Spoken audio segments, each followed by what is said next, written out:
Kalau dihadapkan dengan kontra demo, ini pasti konflik, terjadi bentrokan. Demo yang 27 Agustus Iya. tahun 2026 ini sebenarnya sama-sama dari keresahan publik, tapi Iya. takutnya dimanfaatkan. Muncul kelompok kontra demo. Ini nggak boleh terjadi loh, Pak, di dalam situasi seperti sekarang.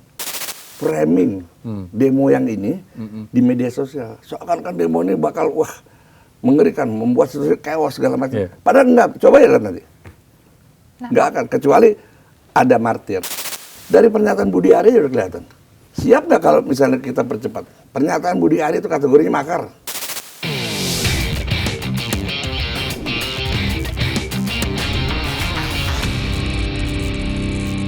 Assalamualaikum warahmatullahi wabarakatuh. Sobat iNews kembali berjumpa dalam podcast Bikin Terang. Kali ini bersama saya Rizky Hasan. Dan saya Raisa Dadia. Ya Raisa, hari ini kita tapping di tanggal 26 Agustus. Besok tanggal 27, ya kan, sudah terinformasi ke halayak ramai gitu ya. Netizen juga sudah terinformasi bakal ada demo di Jakarta.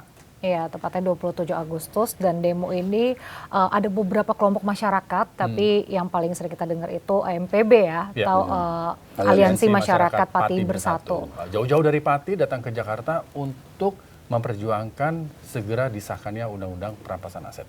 Nah, sudah hadir bersama kami di sini ada narasumber yang cukup punya banyak informasi di bawah meja. Kita bisa mengorek-ngorek nih.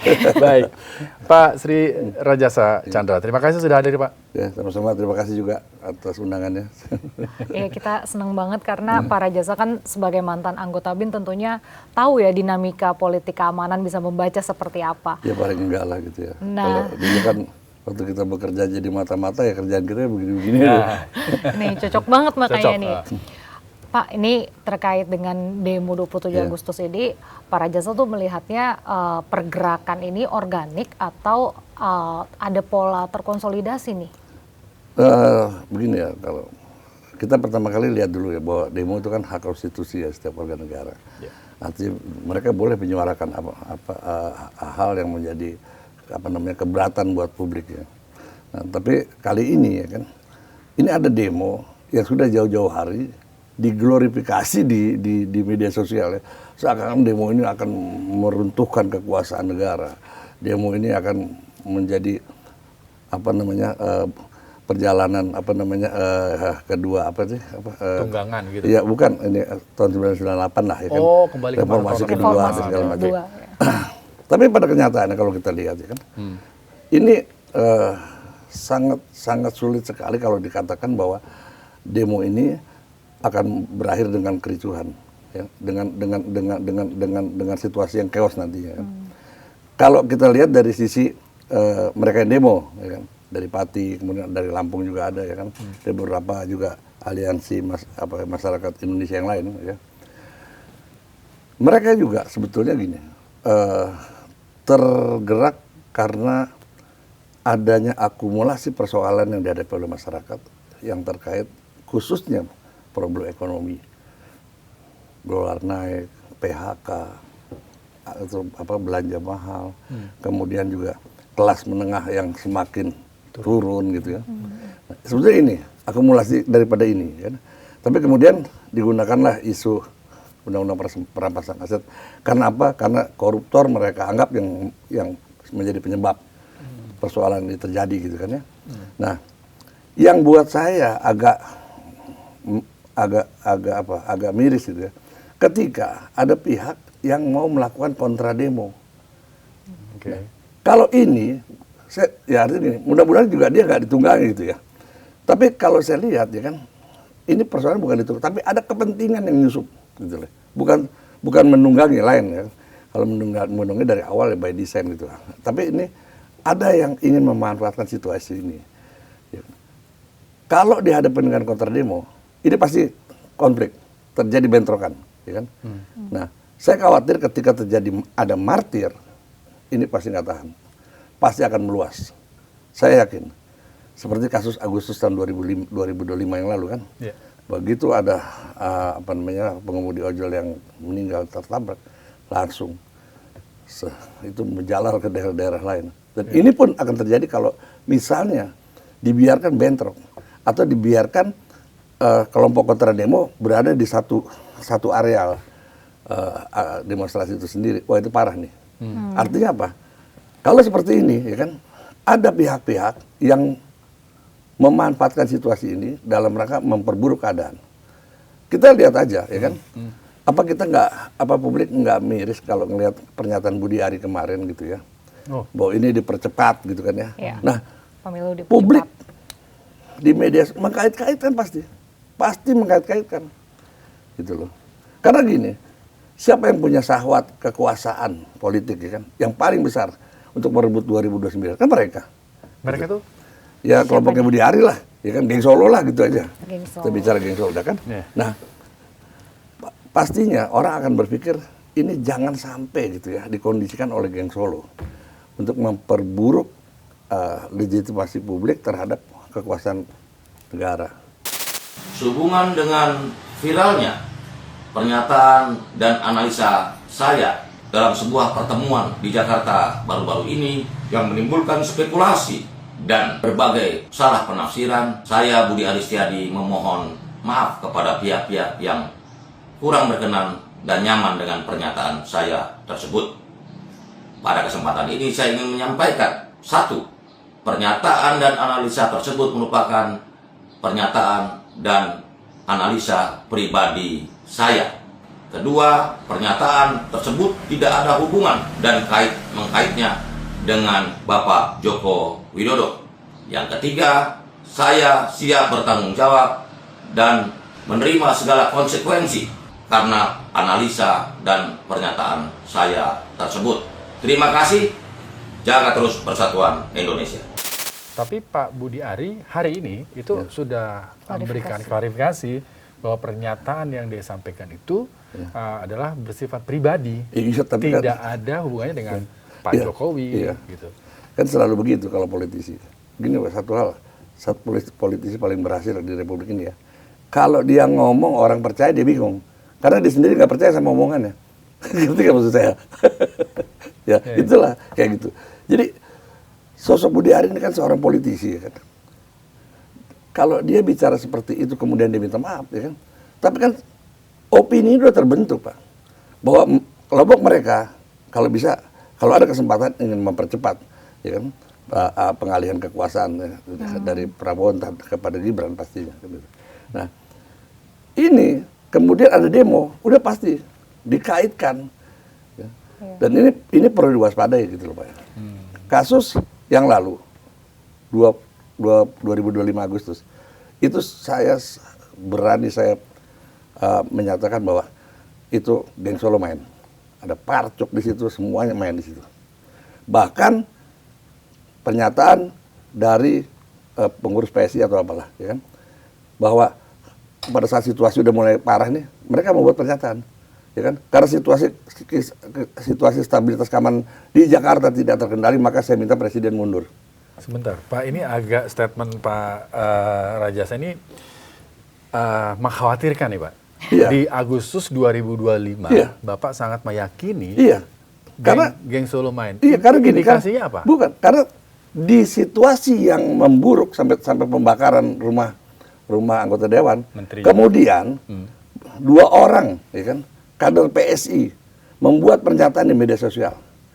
Karena situasi keamanan Jakarta tidak terkendali, maka saya minta Presiden mundur. Ini kan pernyataan makar loh, ya kan? Dan pernyataan ini tidak ujuk-ujuk spontan dilakukan saat itu, enggak. Saya yakin ada cerita sebelumnya, sehingga disiapkan nih pernyataan ini. Tapi kan pada saat itu kan publik nggak termakan. Itu ada pernyataannya, kalau mau tahu ada pernyataan itu dan publik dengar. Makanya Prabowo marah, ini makar gitu loh. Gitu loh. Itu awalnya. Gitu loh. Dari bisa dibayangin bagaimana polisi membiarkan markas dibakar tanpa ada sebuah perlawanan coba. Apa enggak ini merupakan satu strategi agar memang situasi ini semakin terpuruk gitu. Tapi berarti Pak Rajasa kalau di demo Agustus tahun lalu itu seperti settingan, tapi untuk yang saat ini demo yang 27 Agustus tahun 2026 ini sebenarnya sama-sama dari keresahan publik, tapi takutnya dimanfaatkan.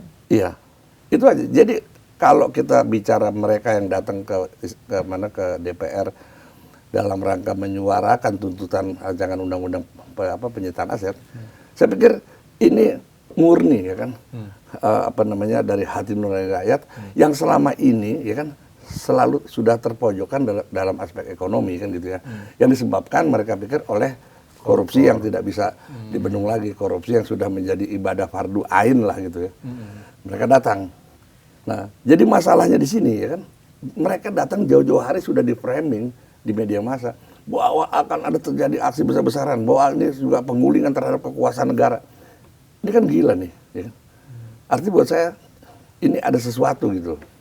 Nah, kemudian muncul kelompok kontra demo. Ini nggak boleh terjadi loh, Pak, di dalam situasi seperti sekarang. Karena kalau misalnya diberi ruang untuk masuk juga ke lokasi yang sama di demonstran, misalnya di gedung DPR, kejadian, Pak. Saya ingat tahun 98 itu terjadi antara masyarakat sipil dengan masyarakat sipil. Iya benar. Saat iya. itu Pam Swakarsa. Itu dia.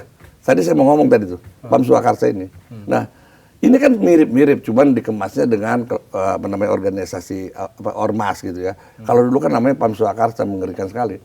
Kejadian tuh di mana-mana bentrok, di mana bentrok kan, terus berkembang. Nah, ini nggak boleh terjadi, Pak. Karena apa? Karena konsekuensinya berat buat Republik yang negara ini yang juga sedang centang perentang ya menghadapi berbagai macam problem. Sebentar nih, Pak. Oke. Membenturkan rakyat dengan rakyat itu kan tidak boleh terjadi tadi Ya, nggak boleh. Bapak bilang Iya. gitu. Tapi para pendukung yang kontra ini kok kayaknya serasa dibiarin gitu ya? Iya, Tidak itu ada dia. di-stop Makanya gitu. Pak, ini juga ada semacam pemanfaatan situasi, Pak ya. Iya. Dengan mencoba, artinya gini, ini gambling juga peruntungan. Lu suruh maju aja, maju. Sampai akhirnya bentrok ya, itu yang mereka harapkan. Iya. Jadi pelakunya ini tidak di permukaan, Pak, gitu loh. Tapi ini bukan dalam konteks tunggang menunggangi juga enggak. Tapi ada semacam provokasi lah terhadap organisasi masyarakat di Betawi ini kan. Bisa dibilang ini daerah lo, jangan diacak-acak kayak begini segala macam. Terus kemudian ya mungkin dikasih sedikit dana, jalan jadi. Tapi juga ada juga kelompok masyarakat Betawi yang juga marah sama mereka gitu loh. Jadi memang jadi kisruh gitu ya. Yeah. Tapi kenapa ini kisruh? Karena semuanya berawal dari framing demo yang ini di media sosial. Soalnya kan demo ini bakal mengerikan, membuat situasi chaos segala macam. Yeah. Padahal enggak, coba ya lihat nanti. Enggak akan, kecuali ada martir, kecuali ada pihak lain yang mencoba menghalang-halangi mereka. Bentrok fisik, bentrok antara massa ini gawat. Kan di berita juga sudah diberitahu ya kalau misalnya masyarakat yang akan datang ke Jakarta itu busnya sempat dilempar dan segala macam. Nah, apakah bentuk-bentuk intimidasi ini juga kesengajaan atau bagaimana nih? Ya, iya jelas lah, kalau intimidasi kesengajaan artinya apa? Ya kan? Ini artinya bahwa mereka berharap ada pihak pendemo juga melakukan tindakan balasan sehingga terjadi kericuhan, ya kan? Atau berharap bahwa demo ini mereka yang datang ke Jakarta tidak semakin banyak gitu loh. Oke. Ada kesengajaan kok. Baik. Tapi tadi belum secara gamblang disebutkan ada pihak-pihak yang memanfaatkan organisasi ini gitu. Iya. Cuman belum disebut gitu. Siapa Pak pihak-pihak yang memanfaatkan? Sekarang gini, kan ini kalau kita kaitkan kan ya. Dari pernyataan Budi Arya sudah kelihatan. Dari pernyataan Budi Arya sudah, ya kan? Siap nggak kalau misalnya kita percepat? Loh, ini kan satu pernyataan yang sangat tidak beretika dalam konteks politik ya. Artinya hari ini lu masih ada presiden loh, dia siapa emang gitu. Terus kemudian ketika dia mengatakan seperti itu sama juga ingin menumbangkan kekuasaan yang sah, itu sama juga makar, saya katakan. Pernyataan Budi Arya itu kategorinya makar, udah gitu aja. Asli itu. Ya kan? Jangan Pak Narko aja dulu dibilang makar. Saya pernah jadi orang salah satu yang membela itu. Ini pernyataan ini nggak boleh loh Pak terjadi. Termasuk pada demo yang lalu PSI. Masa dibilang begitu? Presiden mundur. Baik. Nah, sekarang kalau kita sebagai masyarakat awam nih ya, Bapak dulu pernah di intelijen, pasti mengetahui ciri-ciri gitu ya. Oh, ini gerakan-gerakan yang murni suara rakyat. Iya. Murni untuk menyalurkan aspirasi rakyat. Dan Karena mana pasti- yang ditunggangin gitu ya. Iya, pasti masyarakat bingung yang mana nih aspirasi yang benar-benar datang Nah, dari begini, keresahan begini. publik sama yang dimanfaatkan. Kenapa mesti Pati yang datang ke sini? Karena dia punya kesamaan memori masyarakat yang pada masa lalu, kasus Bupati, ya kan? Sudewo. Iya, Sudewo. Itu kan semacam ketidakadilan yang dilakukan terhadap masyarakat Pati. Nah, ini terus pengalaman itu terus berkembang ya di antara masyarakat Pati sehingga muncul keinginan untuk menyampaikan satu problem di tingkat nasional. Nah, mereka datang. Jadi kalau saya melihat ini proses Pati ya menjadi aliansi masyarakat Pati Bersatu itu memang sebuah proses yang lahir secara alamiah, tidak ada yang menunggangi sehingga terbentuk ini ya, enggak. Keinginan masyarakat. Dan kemudian mereka berpikir di mana-mana persoalan korupsi begitu menjadi semakin tidak bisa terselesaikan. Nah, satu jalan mereka gugat pemerintah dengan tuntutan ya tadi undang-undang perampasan aset yang dia pikir mampu untuk meredam aksi korupsi yang selama ini menjadi persoalan terhadap kehidupan ekonomi rakyat. Itu aja, nggak ada. Nah, yang buat saya agak miris kayak melihat ada pihak tiba-tiba berusaha untuk mengcounter demo ini. Nah, inilah, disinilah. Jadi artinya ini murni, ya kan? Mungkin ini juga murni ya, tapi ada yang membuatkan situasi ini kali aja chaos nih kalau dia dihadapkan gitu loh. Jadi memang dua-duanya sebetulnya bisa jadi bukan by design. Tapi ketika muncul pernyataan kontra demo, inilah kesempatan dimainkan. Keuntungan apa yang diambil ketika itu bentrok, Pak? Dari orang yang memanfaatkan ini? Makanya saya bilang ya kan, ada orang yang menginginkan ya kan, kekuasaan ini runtuh. Ya salah seperti pernyataan Budi Ari tadi gitu loh. Kembali lagi kepada Budi Ari.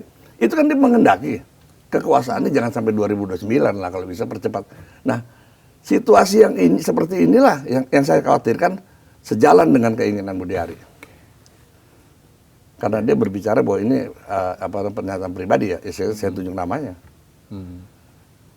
Berarti yang memanfaatkan demo kalau misalnya benar nanti akan dimanfaatkan itu sama seperti demo Agustus tahun lalu. Iya, nah, demo Agustus juga begitu kan. Siapa yang memanfaatkan situasi itu?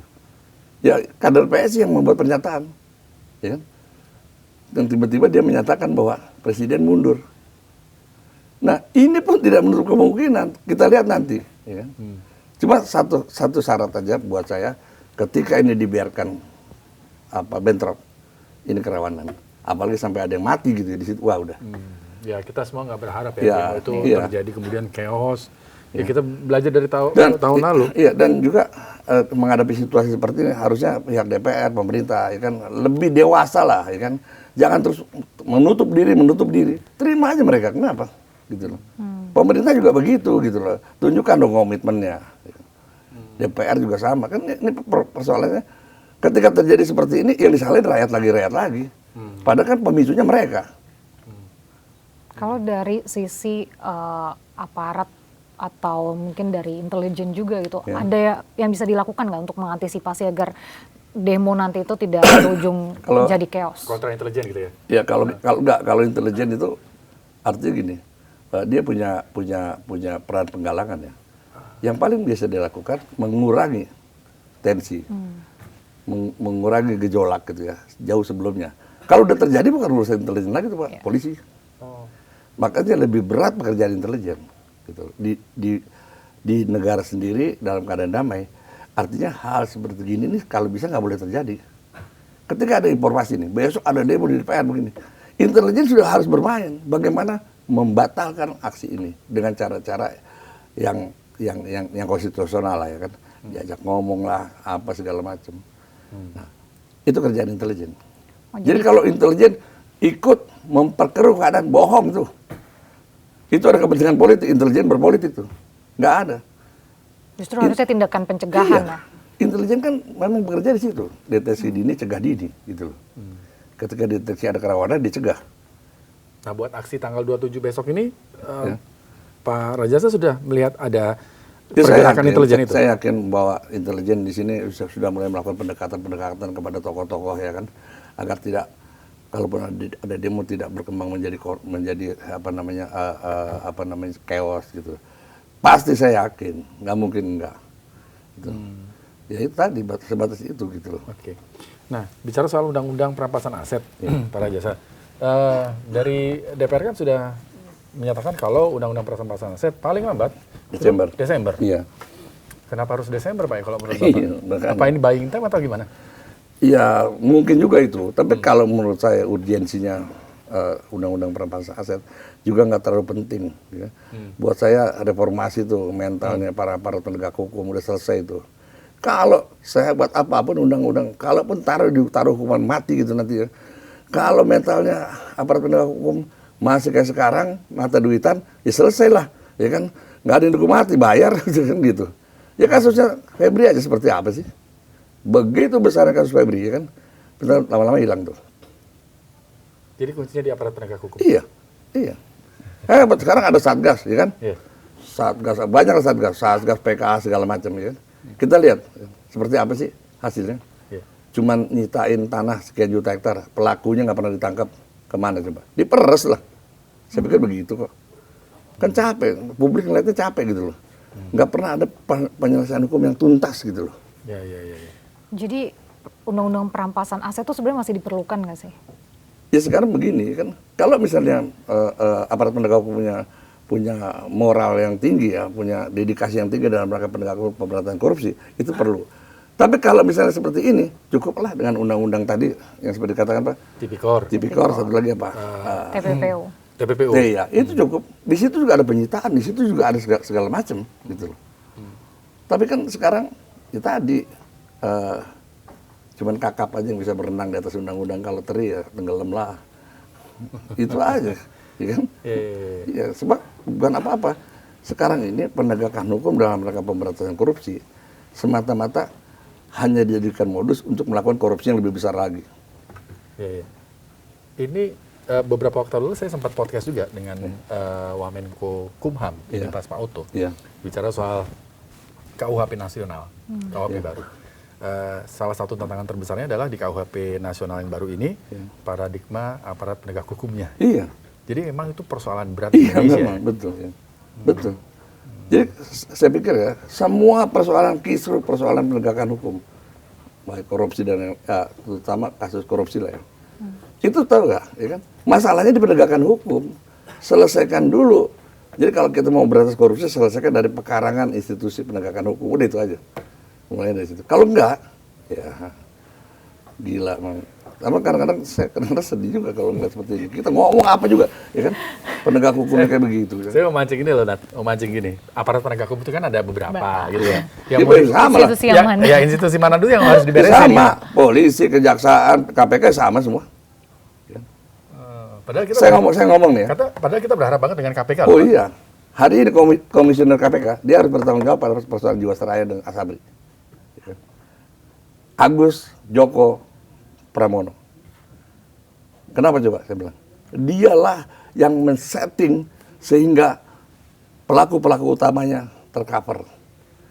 Kemudian ada korban, ya kan? Yang orang yang nggak ada persoalan hukum dengan Jiwasraya dan Asabri, coba ini. Ini, dan saya punya buktinya, saya punya rekaman suaranya. Tapi bukan saya sadap, bukan. Nah, kalau yang kayak begini masih aja tetap jadi komisioner KPK.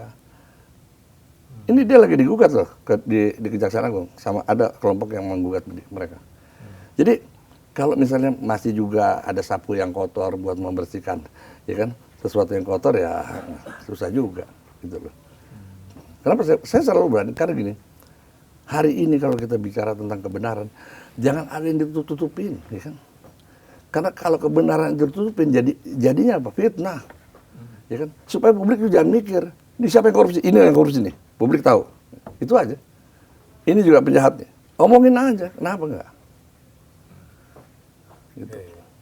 Jadi ketika ada orang demo sekarang, itu tadi persoalan satu tadi.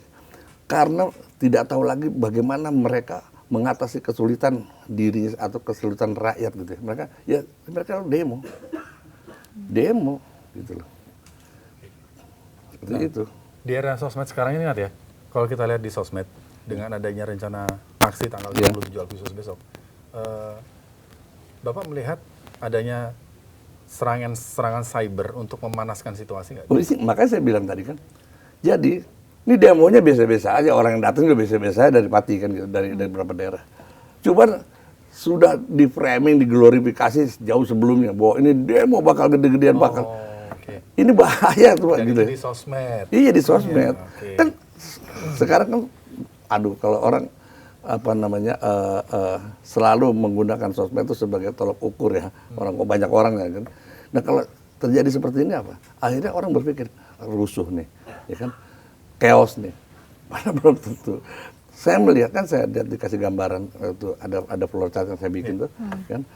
Kalau ke arah sana seperti Agustus 2022 kayaknya belum. Apalagi kayak 998 gitu ya. Belum, ini belum. Cuma indikasinya udah ada nih, ya kan? Ada kelompok kontra demo. Ini yang paling Pak, ini yang harus polisi jaga ini. Saya yakin kalau ini terjaga dan ini demo dilaksanakan secara normal ya, nggak akan ada apa-apa. Percaya saya, nggak akan ada apa-apa. Iya. Nah, jadi kita sebagai masyarakat nih harus membaca narasi-narasi yang ada di sosmed itu seperti apa nih Pak? Ya itu tadi bahwa ya kita sebetulnya gini, harusnya banyak informasi pengimbang ya. Seperti kita dikatakan bahwa ya, jangan terjebak oleh informasi-informasi yang menyesatkan, yang membuat sesuatu sepertinya menyeramkan gitu ya. Itu nggak ada gitu. Nah mungkin aja mudah-mudahan ya kalau malam ini ditayangkan itu publik akan lihat gitu. Oh ternyata yang selama ini bahwa demo yang bakal datang orang Pati itu mengerikan, ternyata enggak. Emang enggak ada sama sekali. Karena mereka mau bawa aspirasi ya. Iya. Dan mereka mau tunjukkan eksistensi dia sebagai orang Pati nih. Dulu gue pernah juga dilakukan di orang seperti itu. Nah sekarang dia mau coba di tingkat nasional seperti apa, menggalang seperti itu gitu. Nggak ada niat mereka untuk menggulingkan kekuasaan, nggak ada. Nah yang menarik nih untuk demo besok Pak tanggal 27 itu kan kelompok masyarakat ya yang ikut ya. Nah iya. Suara mahasiswa kurang. Nah itu satu lagi saya lupa ya kan. Ketika mahasiswa tidak terlibat di dalam aksi-aksi demonstrasi ini, dia tidak akan jadi besar dan tidak akan terjadi perubahan politik besar dalam kehidupan politik nasional. Kenapa? Karena memang mahasiswa yang menjadi agen perubahan. Semua 65 lah, 98 lah, semua mahasiswa. Nggak ada yang nggak mahasiswa. Nggak ada buruh, nggak ada masyarakat biasa, nggak ada. Nah, ketika mahasiswa tidak terlibat di sini, artinya apa? Potensi kerawanannya kecil. Ya. Buat terjadinya situasi stabilitas nasional yang terganggu ya, nasional ya, enggak. Itu aja. Saya lupa tadi saya katakan satu itu. Selama itu tidak ada martir di situ? Ya, kecuali ada martir. Mungkin mahasiswa juga akan turun nantinya kan gitu. Tapi kalau tidak ada martir ya kan, ini nggak akan menyentuh kepada persoalan rakyat banyak. So kalau kita bilang nih, Indonesia ini sekarang sudah tahapan krisis. Gitu. Tinggal satu langkah lagi huru hara nih, gitu loh. Nah, makanya hal-hal kayak begini harus dijaga benar. Jangan sampai memicu api yang lebih besar. Ini sebenarnya bisa diselesaikan ketika aparat keamanan bijak menangani mereka, nggak ada pihak yang mau mengcounter mereka, dan DPR juga kooperatif, ya kan dengan tuntutan mereka, nemuin, ya. Iyalah harus begitu. Ini ya, kalau kita lihat time frame lagi ya, Iya. kembali lagi ya. Kenapa selalu di bulan Agustus Pak ya? Kita lihat bulan Agustus tahun ini. Iya.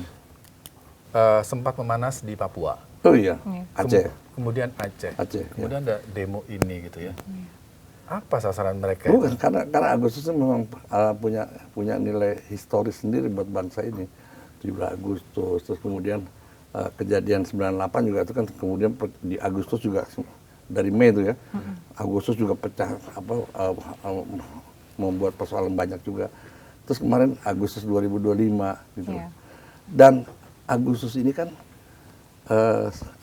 satu bulan di mana problem rakyat ini bertumbuh, anak sekolah, ya kan, dan banyak lagi tuh kan. Yeah. Ya kan, ini kan Agustus anak-anak sekolah udah mulai masuknya harus bayaran, banyak pengeluaran ya. Apalagi sekarang ini kan kelas menengahnya turun, ya kan. Yeah. apa yang mereka nikmati kemarin sekarang nggak bisa dinikmati lagi oleh mereka. Ya kan? Nah ini jadi akumulasi Agustus tuh. Oke. Ya kita lihat kuncinya besok ya. Semoga nggak ada apa-apa, berjalan ya semuanya normal gitu ya. Iya. Makanya yang saya harapkan bahwa ya masyarakat saling menjaga lah. Ya. Biarkan mereka demo menyampaikan aspirasinya, diterima DPR. Jangan ada yang musik, biarin ya. Nggak akan terjadi apa-apa. Benar. Kalau Pak Rajasa melihatnya, ini sekali lagi ya, Sobat iNews, kita sangat tidak berharap demo tanggal 27 Agustus ini menjadi chaos ya. Jadi chaos gitu ya. Tapi kita perlu waspada juga dong Pak ya. Oh iya, tetap. Kita perlu waspada, Iya. perlu mengantisipasi apa-apa yang kemungkinan bisa terjadi. Betul. Ya kan? Kalaupun terjadi itu chaos, itu nanti Pak, bagaimana dampaknya ke masyarakat? Oh jelas kalau chaos pasti. Ya. Yang korban adalah masyarakat. Ya. Ya kan? Yang korban itu masyarakat pasti gitu kan ya. Makanya kita jaga demo ini, kemudian kita tahu bahwa ada ya kan benih-benih pemicu. Ya, tapi juga tidak bisa disalahkan ya kalau mau kontra. Yang paling terpenting ya kan aparat keamanan harus bijak, jangan membiarkan mereka ini masuk ke lokasi satu areal demo. Demo yang Pati ini kan si tim kelompok kontra ini jangan sampai jauhin aja. Boleh mereka demo di mana, tapi jangan di lokasi yang sama. Kalau sampai terjadi itu, ini dari Pati juga, saya lihat banyak juga kelompok-kelompok kayak Bromo Corah gitu ya, ada juga. Nah itu yang kita khawatirkan bahwa bukan mereka menjadi takut, malah mereka tertantang kejadian yang rugi masyarakat. Jangan sampai lah gitu loh. Maka dari itu kita berharap aparat keamanan benar-benar profesional dalam hal ini. Jangan main tangkap, jangan main. Kalau dia normal nggak perlu mesti ditangkap gitu. Biar aja. Jangan juga terus kemudian ada aksi-aksi pelemparan batu, mobil segala macam. Ya itu jangan terjadi lah. Biar aja. Kalau dibiar, saya berani bertaruh ya. Kalau dibiarin dia demo nggak akan ada apa-apa. Nggak akan mereka mau ngerubuhin pagar DPR nggak. Toh juga ada waktunya Pak ya. Iya. Jam sampai selesai. maghrib. Makanya, ya kan. DPR juga jangan kayak anak kecil gitu, kabur kalau di demo, temuin aja, kenapa susah? Temuin aja, kenapa sih? Toh dia juga wakil rakyat. Dan pemerintah juga membuat statement-statement yang menyejukkan. Itu aja, nggak ada masalah. Sebetulnya penanganan demo ya, itu psikologi massa ya. Iya. Pak, ini terakhir dari saya, nanti mungkin mau nambahin. Apakah yang dilakukan pihak kepolisian terkait demo tanggal 27 Agustus ini soal dikatakan penghentian rekening pemblokiran ya, tapi polisi mengatakan bukan pemblokiran tapi penundaan ya, pencairan ya. Ya tapi tetap aja sama gitu bahwa orang si pemilik rekening itu tidak bisa memanfaatkan uang ya kan, tetap aja kan. Tapi dampaknya lumayan loh Pak. Oh iya, akhirnya berdampak. Karena apa? Karena gini, jadi seakan-akan upaya tersebut untuk menutupi gitu ya, seolah-olah tidak ada aliran dana kepada pendemo. Jadi dihambat di situ ya, seolah-olah jadi tidak ada ya. Dan memang kalau kita lihat memang sebetulnya juga mereka tuh urunan. Jadi pure memang tidak ada aliran dana. Gitu loh ya. Kenapa terus kemudian didesain seperti itu gitu sehingga publik berpikirnya macam-macam. Yang rugi juga akhirnya Pak, mandiri sendiri lah. Tapi pengumpulan dana itu bukannya harus ada izin dari Kementerian Sosial Pak ya? Oh jelas, kalau misalnya resmi ya, udah pasti. Ya kan? Dan ini urunan kok, mereka berurunan. Jadi Pati ini kayak semacam apa ya, ada kesamaan memori gitu ya buat masyarakat Pati. Jadi dia pengen bahwa dialah sebagai orang masyarakat terdepan dalam pemberantasan korupsi gitu ya. Karena pengalaman kemarin dia bisa ini kan bupatinya gitu. Itu aja. Jadi ada semacam apa ya, emosional ya. Ikatan emosional di antara masyarakat. Itu aja. Jadi mereka mau gitu loh. Oh kita ke Jakarta mau dia. Apa isunya korupsi gitu. Mau dia. Apalagi memang bupatinya sedang berjalan ya terjerat kasus korupsi. Iya. Dan mereka anggap bahwa itu berkat campur tangan masyarakat. Sehingga Jadi ingin dibawa ke nasional iya, gitu ya? iya gitu. Ya, saya pikir bagus kok, saya pikir bagus ya. Kalau itu ditularkan ke daerah-daerah lain. Cuma memang sebenarnya kenapa mereka harus pakai demo? Ya karena yang tadi bahwa saluran komunikasi dengan petinggi, dengan institusi negara itu selalu dibatasi, selalu dihambat. Oke. Kita berharap besok tidak ada chaos gitu ya. Iya. Jangan sampai ada bentrokan. Iya, iya. Aspirasi bisa disuarakan dengan damai dan DPR juga harus mau menerima dong, aspirasi harus dari dong, ya kan? masyarakat Papua. Dan satu hal lagi kan, ketika mahasiswa tidak terlibat di situ, ya kan, bahwa perubahan politik besar dalam kehidupan bangsa bernegara ini insya Allah nggak terjadi. Karena sejarah membuktikan setiap perubahan besar dalam kehidupan politik bernegara selalu mahasiswa. Hidup mahasiswa. Hidup mahasiswa, agen perubahan. Ya. Agen perubahan, baik. Ya. Sempat ikut demo nggak ada waktu mahasiswa? Sempet sih beberapa kali. Di demo gitu. Baik, terima kasih Pak Rajasa informasinya. Semoga saja besok demo di Agustus tanggal 27 itu tidak terjadi chaos ya seperti yang tadi kita perbincangkan di sini. Dan semoga saja teman-teman wartawan ya, jurnalis yang besok bertugas meliput di sana juga aman. Gitu ya. Intinya berjalan lancar gitu ya. Ya, dan tidak ada yang memanfaatkan. Iya, Ya, mudah-mudahan. semoga sih itu sih. Baik, demikian Sobat E-News podcast Bikin Terang kali ini. Saya Rizky Hasan. Saya Raya Sanadia. Terima kasih dan sampai jumpa.